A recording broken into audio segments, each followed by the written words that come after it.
I hate it with these screws stuck in the holder. It's just a waste of time. Get these things out of here. Hey, Davey, what you got going on? Oh, hey, Dave, how you doing today? I got this screw stuck in a holder, trying to figure out how to get it out of here. Your problem is you don't have enough torque. Oh, I'm not using enough torque. I got you. This on there? No, that's not what I meant. Oh, okay, this'll do it. Definitely not that, Davey. No. Oh, okay. All right. This right here's got it, right? Yeah. Are you insane? What? Come on, I'm not insane. You know what? Where's that engineer when you need him? Did someone call for an engineer? What we need is some of that carbon choke cleaner you're always carrying around. Hiko, I never leave home without it. I finally get to use that carbon choke cleaner he's always carrying around. I'm gonna need that back. That's my last can for now. Thanks, Levi. This is gonna be a big help. Davey, you're not using the anti-seize? Anti what? Yeah, Davey, I've got one right over here. See? It's a little magnetic spice ends. They're hanging up on every machine. That way you can just open it up, put a little anti-seize on every screw. When I said you didn't have enough torque, you didn't have enough of the right kind of torque. I probably misspoke. You needed to get something in there to help get the debris and galling out of this so you could do it. WD-40, something like bolt blaster, something like that. That would help out a lot. But now that we got the screw loose, let's fix your problem altogether. Now that we got your screw unstuck, Davey,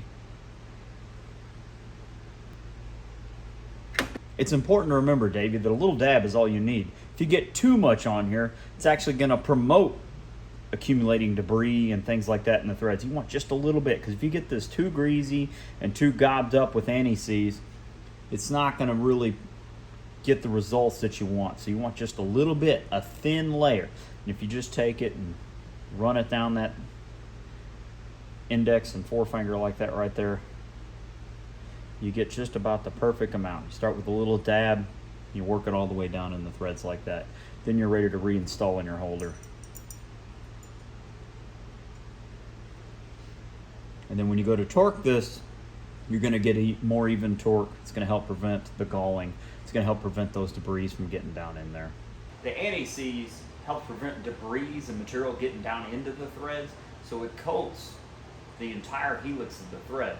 And it helps prevent chips and other things working their way down into those threads through the vibration of the machine.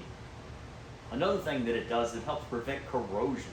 So when you're running coolant, a lot of times screws, they get moisture down in there and it starts to rust over time. If you leave a holder in a machine for an extended period of time, weeks, even months, possibly years, that screw is going to get that coolant down in there, and then as the water gets into that thread, the parts of the thread that aren't coated, they're going to start to rust, and you're going to get corrosion, and sometimes even the evaporation of the water out of the coolant creates a sticky coolant, and it's going to hold that screw in there over time. And the anti-seize is going to help prevent that. It's going to give you some corrosion resistance and provide some extra lubricity at the thread.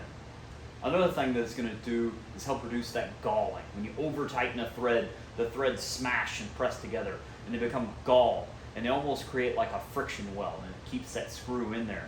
And sometimes this can happen over time with vibration in a machine. The machine vibrates so much and the thread was already a little bit over tightened, and it starts to gall together, and that screw gets even more stuck over time. Even if it was torqued appropriately to begin with, it starts to get more and more stuck over time. Another thing that it does is just kind of an external benefit, is it reduces the torque value required on the screw.